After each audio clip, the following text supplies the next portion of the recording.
Western societies have a strong tendency towards moral universalism. What is good has to be sort of universally good. It can't just be good for my group or good for me or something like that.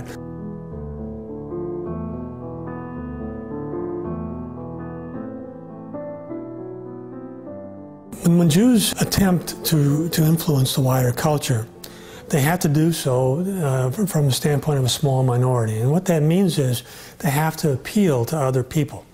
In other words, if you're 2 or 3% of the population, you cannot simply influence public policy by telling people what's good for us.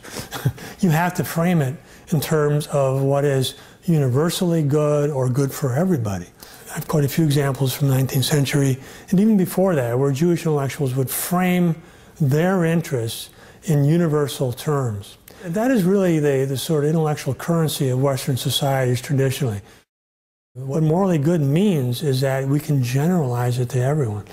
And so Jewish intellectual movements say when they want to rationalize immigration policy or whatever, they will frame it in terms of universal human rights.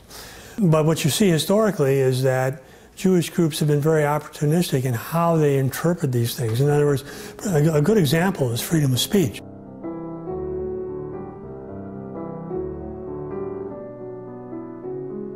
Back in the 1950s, Jewish groups were sort of on the defensive in the McCarthy era because most of the people that were brought before Senator McCarthy's hearings tended to be Jewish. There was a strong association in the far left with the Jewish community going way back in the early part of the 20th century. And so there are quite a few Jews who were suspected of being spies for the Soviet Union. And so Jews were on the defensive, and there was a strong tendency to try to remove communists from government, from the academic world and so on, to have loyalty oaths and all that. Jewish organizations protested that to the maximum because so many of the targets, the people who would be affected by that, were Jewish. But now that we're in the year 2010, Jewish organizations have been very strongly sort of leading the charge against the free speech. They're trying to enact hate crime legislation, trying to see ways that you can curb free speech in the interest of promoting diversity or other causes that they have.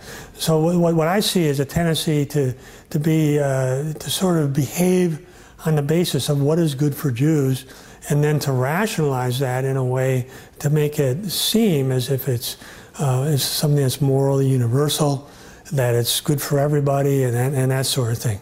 That's certainly the case with the Israel lobby, is a prime example of that.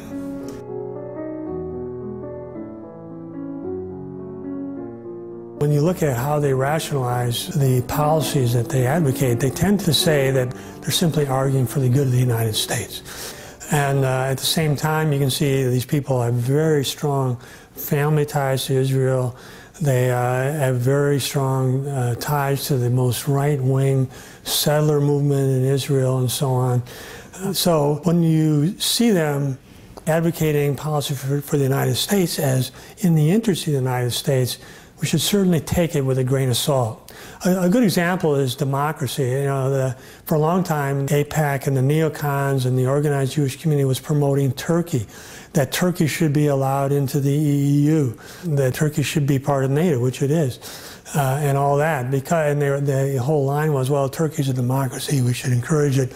But now that Turkish policy has departed from the interests of Israel, when they have a big conflict going on between Turkey and Israel, all of a sudden these neocons are urging that Turkey be removed from NATO, that it doesn't matter if it's a democracy or not.